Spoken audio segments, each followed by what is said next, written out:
Hello everyone, welcome to Laws Forum. I'm Rohini Thombre and let's continue our CPC series. तो CPC series में आज का हमारा topic होगा withdrawal and the compromise of suit. इसका introduction जो है हम लोग लास्ट वीडियो में देख चुके हैं। सो डायरेक्टली हम लोग वीडियो स्टार्ट करेंगे। द जो withdrawal and compromise of suit जो है वो क्या होता है। तो जो ऑर्डर 23 है, order 23 of CPC, right, order 23 of CPC में जो है वो मेंशन किया हुआ है withdrawal and compromise of suit क्या होता है। अब इसके अकॉर्डिंग जो है विड्रॉल ऑफ जो सूट होता है वो दो टाइप का होता है। एक तो होता है एब्सोल्यूट विड्रॉल एंड सेकंड होता है क्वालिफाइड विड्रॉल। अब दोनों में डिफरेंस क्या है। अब जो एब्सोल्यूट विड्रॉल होता है वो होता है without the leave of the court, ठीक है, इसमें कोर्ट का परमिशन नहीं होगा, ठीक है, without the leave of the court होगा, that is absolute withdrawal. Second होता है क्वालिफाइड विड्रॉल। क्वालिफाइड विड्रॉल में क्या होता है कि यहाँ पे जो है with the leave of the court जो है, यहाँ पे with the permission of the court जो है यहाँ पे विड्रॉ होता है आपका सूट। ओके, आई होप ये बेसिक डिफरेंस जो है वो क्लियर होगा। अभी तक हमने क्या देखा कि विड्रॉल और कॉम्प्रोमाइज ऑफ सूट क्या होता है, दो टाइप के होते हैं, एब्सोल्यूट एंड क्वालिफाइड। ओके, सो अब हम देखेंगे कि विड्रॉल ऑफ सूट जो है ऑर्डर 23 रूल 1 to 2, ठीक है, ये हमें याद रखना है। अब इसमें क्या इन्होंने कहा कि दो तरह से होगा, या तो आप परमिशन ऑफ द कोर्ट या तो without permission of the court, ठीक है। देन फर्स्ट हम स्टार्ट करते हैं कि आपने जो है without permission of the court आप जो है क्या कर रहे हो, विड्रॉ कर रहे हो सूट को। सो that is withdrawal of the suit without the leave of the court. कौन सा होगा, रूल 1 क्लॉज 1, ठीक है।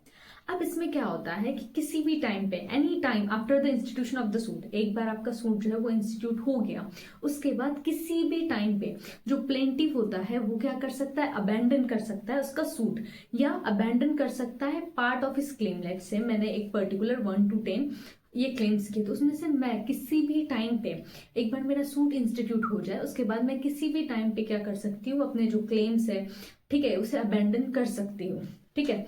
और any of the defendant without the leave of the court, बिना कोर्ट के परमिशन के भी। और ये जो राइट होगा ये कैसा होगा, एब्सोल्यूट होगा और अनक्वालिफाइड होगा। कैसा होगा ये, absolute and unqualified. And the court can not refuse the permission to withdraw a suit. और इस केस में क्या होगा, कोर्ट जो है वो रिफ्यूज नहीं कर सकती है कि आपको परमिशन ना दे कि भाई ठीक है आप विड्रॉ नहीं कर सकते हो करके सूट।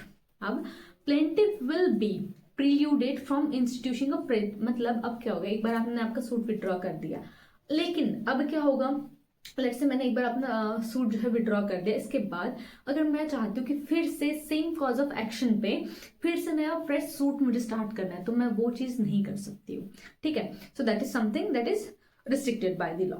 सो द प्रिंसिपल क्या है यहाँ पे ऑर्डर 23 रूल 1 का, कि एक बार अगर प्लेंटिव ने इन्वोक कर दिया जुरिडिक्शन, ठीक है, ऑफ द कोर्ट, और सूट उसका इंस्टीट्यूट हो गया, तो he can not be permitted to institute a fresh suit with respect to the same subject matter. आपका सब्जेक्ट मैटर सेम है, कॉज ऑफ एक्शन सेम है, ठीक है, तो ऐसा नहीं हो सकता है। तो उसके लिए आपको जो है कोर्ट का परमिशन लेना पड़ेगा, अगर आपको सेम कॉज ऑफ एक्शन पे, सेम सब्जेक्ट मैटर पे फिर से सूट फाइल करना है तो।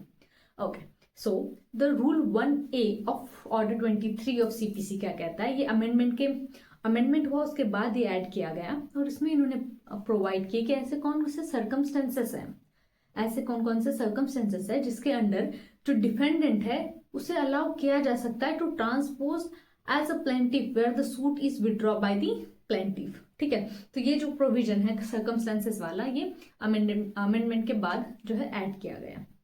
ओके, सो हमने एक सब टॉपिक क्लियर किया, that is withdrawal of the suit without the permission of the court.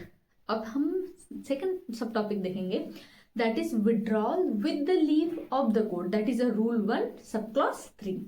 okay, so जो rule 1 subclause 3 की बात करें तो ये परमिट करता है withdrawal of the suit with the leave of the court, मतलब कोर्ट की परमिशन के साथ आप जो है आपके सूट को विड्रॉ कर रहे हैं। अब ऐसे कौन कौन से ग्राउंड होते हैं, भाई क्वेश्चन आना लाजमी है कि ऐसे कौन कौन से ग्राउंड्स होंगे जिसपे आपको कोर्ट की परमिशन लेनी पड़ेगी, राइट। तो अगर कोर्ट क्या है यहाँ पे, if the court is satisfied, सबसे पहली कंडीशन क्या होनी चाहिए कि अगर कोर्ट सेटिस्फाइड है that a suit must fail by the reason of some formal defect.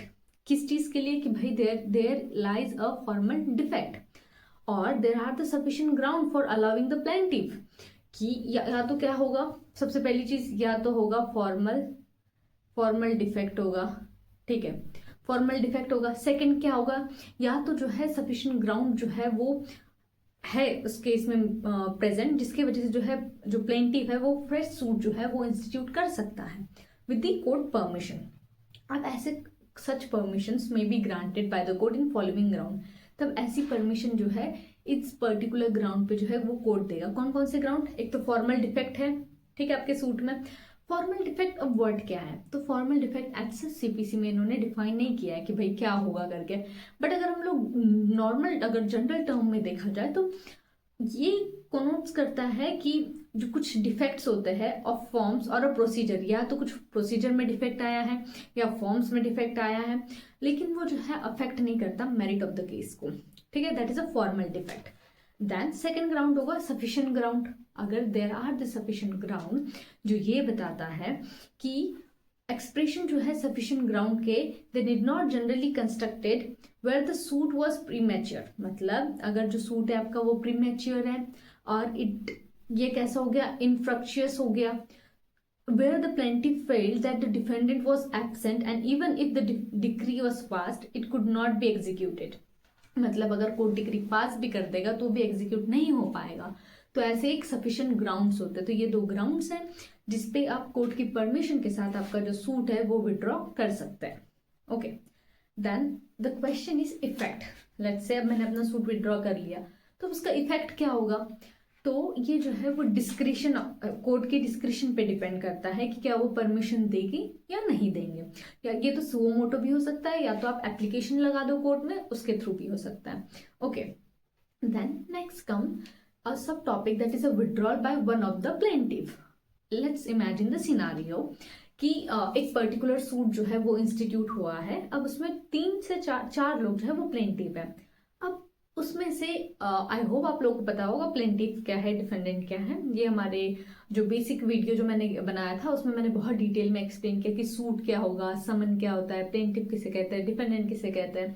तो ये बेसिक बहुत क्लियर होना चाहिए. ओके, तो लेट्स से 3 प्लेंटिफ है एक पर्टिकुलर सूट में. अब उसमें से कोई एक जो है वो चाहता है कि मैं अपना विड्रॉ करूँ सूट. अब क्या होगा? अब इस केस में जस्ट इमेजिन अगर एक पर्टिकुलर प्लेंटिफ जो है वो चाह रहा है विड्रॉ करना, तो क्या पूरा का पूरा सूट विड्रॉ हो जाएगा? नहीं. ओके, तो होगा क्या अब इस केस में कि अगर सूट या फिर पार्ट ऑफ द क्लेम, या तो जो आपका पूरा जो क्लेम है उसका कोई एक पोर्शन या तो पूरा सूट आप अबेंडन करना चाह रहे हो या विड्रॉ करना चाह रहे हो without the consent of all the plaintiff, then one of such plaintiff however may abandon और withdraw from the suit to the extent of, मतलब यहाँ पर जो इंडिविजुअल जो विड्रॉ करना चाह रहा है सिर्फ वो उतना ही पोर्शन जो है उसमें से विड्रॉ कर सकता है जिसमें उसका इंटरेस्ट लाई करता है. बाकी जो 2 इंडिविजुअल है, 2 और प्लेंटिफ है, उनके इंटरेस्ट का पोर्शन जो है वो विड्रॉ या अबेंडन नहीं कर सकता है. यहाँ तक क्लियर है? ओके, देन इसके बाद जो हमारा जो और सब टॉपिक आ जाएगा रिस्टोरेशन ऑफ बेनिफिट.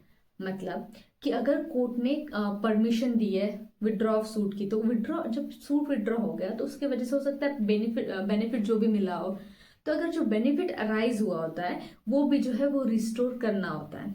ठीक है, then compromise of the suit आता है हमारा सब topic and that is very important. तो ये हम लोग नेक्स्ट वीडियो में देखेंगे कि कॉम्प्रोमाइज ऑफ सूट क्या होता है. आई होप आपको समझ में आ रहा होगा CPC. Thank you so much. Next video में हम लोग देखेंगे कॉम्प्रोमाइज ऑफ सूट.